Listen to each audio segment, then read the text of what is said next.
El protocolo que se utiliza en mensajería instantánea, chat, ICQ, cualquiera de ellos, lo que hacen es, en algunos casos, lo que se llama en tiempo de vuelo, no puede llegar a detectar si es un código malicioso y permite que se instale en el disco.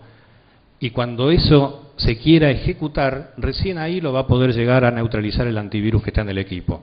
Pero yo ya tengo eso instalado en el disco. Algunas estadísticas. Ataques de phishing que vienen creciendo más del 300% anual. Cantidades de firmas de virus, porque si bien a nivel de cantidad de virus estamos hablando de un poco más de 50.000 para plataforma Windows, por ejemplo, esos 50.000 virus tienen más de 5.500.000 variantes, es decir, firmas distintas que los antivirus tienen que estar verificando.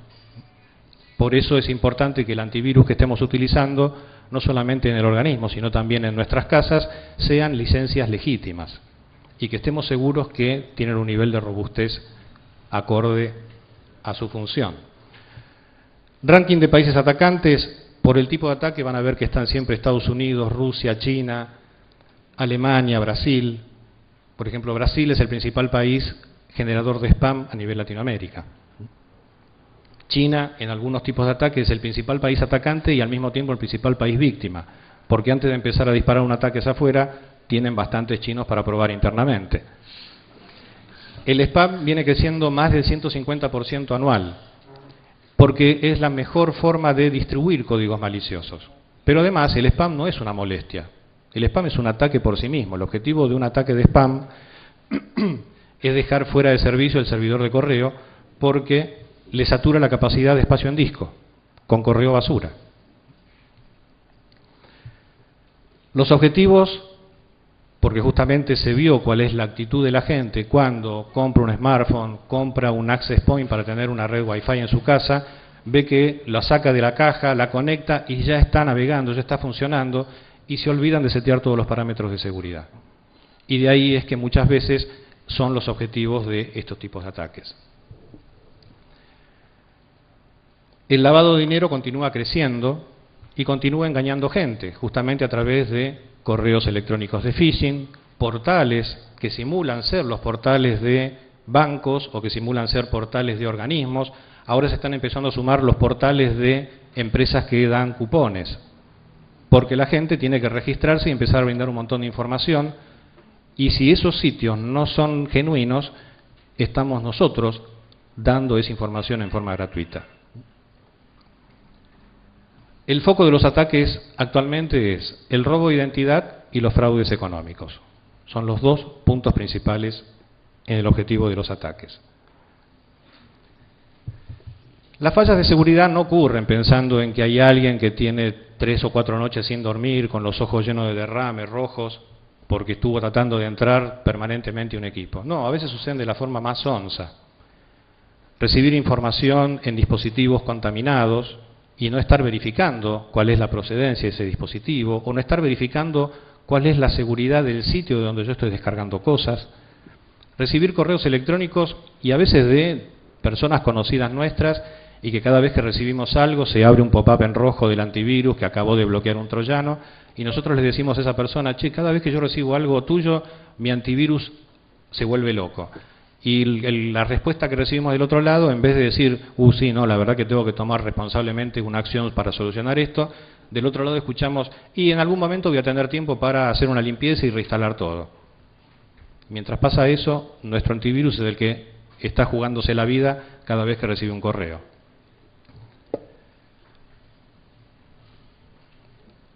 Están apareciendo muchos falsos mails, no solamente de bancos, falsos mails de Facebook y de redes sociales, pidiendo que sean aceptados nuevos pedidos de solicitud de amistad, cuando en realidad no son genuinos, no están siendo enviados por dentro del portal de Facebook,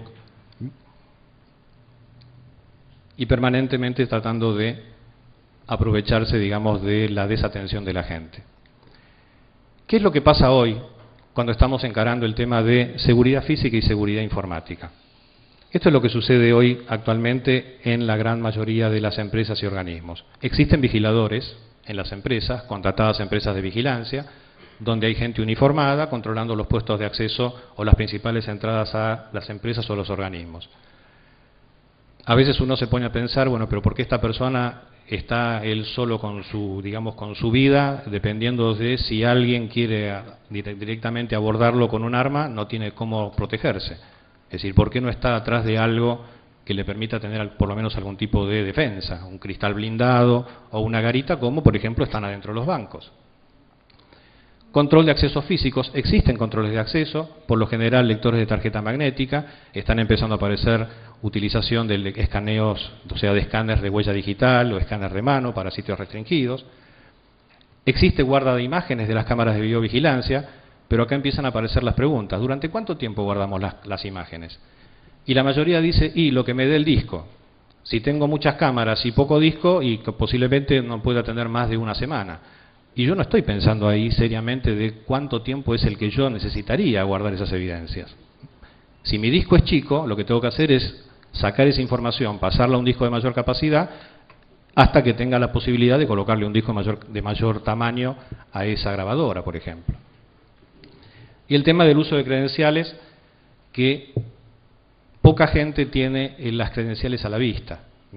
Las llevan adentro de las billeteras, la persona, digamos, los empleados varones apoyan la billetera entera contra la lectora de tarjeta, y el de vigilancia no sabe si esa persona es verdaderamente el que está autorizado, o se encontró la billetera o se la robó al titular. Y en el tema de seguridad informática, protección perimetral con firewalls en su mayoría, todavía cuesta que se empiecen a dar cuenta que hay ataques que superan los firewalls. Son ataques a nivel aplicación, que se llaman, y que son identificados por un tipo de solución que se llama sistemas de prevención de intrusos. Después vamos a hablar más en detalle. Sistemas de gestión de seguridad de la información, es decir, que yo tenga perfectamente bajo control qué es lo que está pasando en la información dentro de la empresa o dentro del organismo. Muy pocos. ¿Quiénes son los que tienen certificación ISO 27001? En Argentina, muy pocos.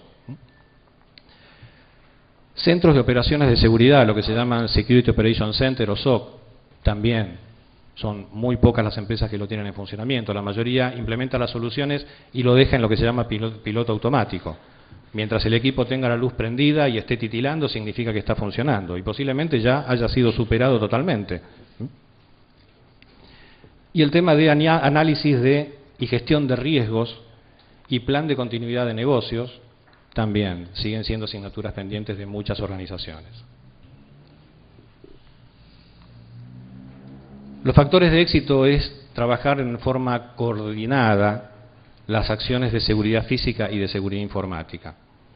Ha sucedido hace cosa de 4 años, 5 años atrás, una empresa fabricante de colchones muy conocida del mercado, fueron superados las 2 personas de seguridad en la garita de entrada de la fábrica por 2 camionetas con 4 delincuentes cada una. Esas personas fueron llevadas adentro al interior de la fábrica, les robaron las pertenencias personales a cada empleado, fueron al centro de cómputo, se cargaron los servidores bajo el brazo y se los llevaron en las camionetas. Ahí falló la seguridad física, y la seguridad física terminó comprometiendo la seguridad informática.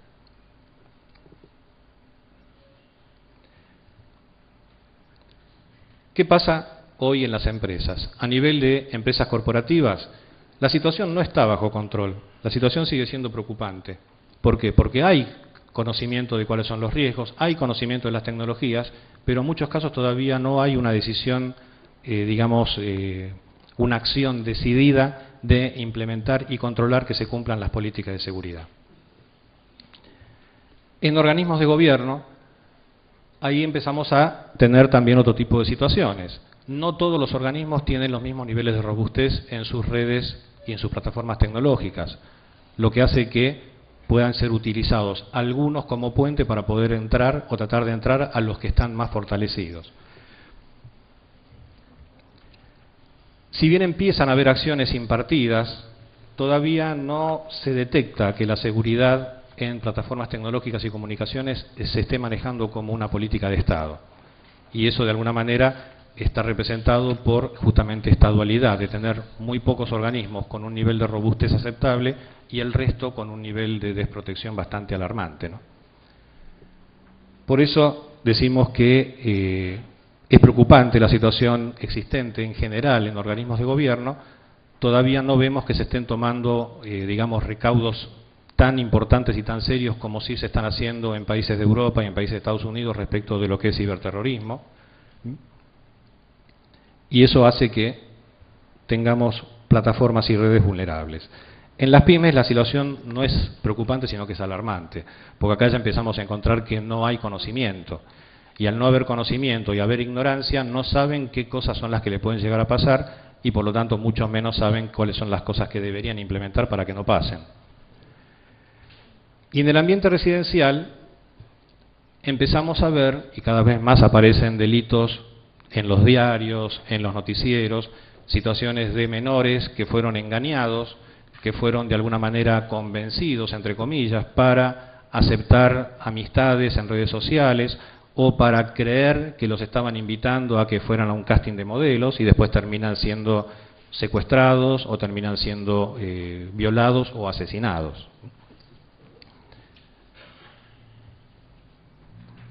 Los riesgos no es solamente que me vea obligado a tener que reemplazar y reinstalar todo lo que yo tenía en el equipo. Los riesgos es que yo pueda llegar a quedar metido en el medio de acciones delictivas que están utilizando mis PCs o mis redes para poder hacer delitos contra terceros. Y mientras mayor cantidad de gente formen parte de estas acciones, más dificultosa va a ser la acción de investigación por parte de los organismos policiales.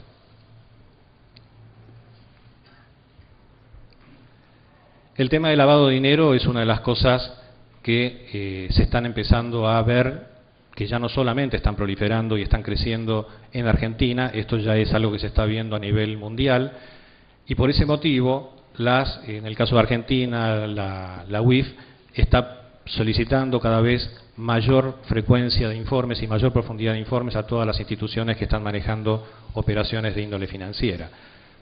Después vamos a ver sobre el final qué tipo de cosas son las que existen para poder justamente dar respuesta a este tipo de cosas, a este tipo de funciones. El tema de análisis de riesgo y el tema de plan de continuidad de negocios. Situaciones que si no tenemos en claro a qué cosas nos podemos llegar a enfrentar, ¿cómo vamos a saber de qué forma nos tenemos que defender? O sea, son situaciones de sentido común.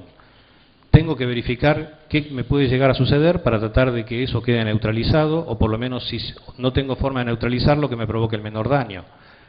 Y también, si llego a tener una situación que me afecte totalmente mi continuidad de operaciones, tengo que tener previsto que pueda continuar las operaciones en otro lugar, físicamente hasta inclusive distinto. Acá vemos una serie de situaciones que a cualquier empresa y cualquier organismo lo puede llegar a afectar. Las estadísticas vamos a pasarlas rápido porque igual las van a tener presentes en el material que van a tener después ustedes acceso. El resumen en el tema de estadísticas de distintos tipos de delito, lo que sucede es que algunos delitos empezaron a decaer entre el 2005 al 2010 y otros empezaron a volver a subir nuevamente. El ataque por códigos maliciosos sigue estando a la cresta de la ola. El tema de robo de equipos sigue siendo uno de los principales problemas, porque todavía no se están tomando políticas de proteger y encriptar los discos de los equipos o proteger y encriptar la información que yo tengo en los equipos móviles. Entonces, cuando me encuentro ante una pérdida o un robo de ese equipo, además de preocuparme del costo de reposición material, me tengo que preocupar también del costo de la información o el valor de la información. Y en estos estudios que hace un organismo que se llama Computing Security Institute, que depende del FBI, lo que han detectado es que el 40% de las empresas encuestadas sufrieron ataques exitosos de un tipo de ataque que se llama inyección de código SQL. Es un ataque a nivel aplicación, no es detectado por los firewalls. Y después, obviamente, ¿cuáles son las primeras acciones que se tomaron? Actualizar y aplicarle todos los parches a los sistemas operativos que no se habían aplicado. Es decir, seguimos considerando que trabajamos en forma reactiva y no en forma proactiva, porque eso se tendría que hacer independientemente que tenga ataques o no. ¿Qué debemos hacer? Es decir, ¿qué cosas son las que podemos llegar a considerar? Primero, tener en claro que la seguridad se basa en tres patas importantes. Una, la decisión de la alta dirección de definir políticas, procesos y procedimientos que sean de cumplimiento obligatorio para toda la organización. Segundo, contar con tecnologías que me permitan llevar adelante esa implementación de políticas, esa implementación de soluciones. Y tercero, tener la pata de la gestión. Es decir, tengo que estar monitoreando, tengo que estar verificando cómo están funcionando mis herramientas de protección para poder hacer los ajustes de sintonía fina, los robustecimientos de las políticas y también para poder identificar cuando tengo ataques que han sido exitosos, poder identificar de dónde vino y por qué motivo se produjo.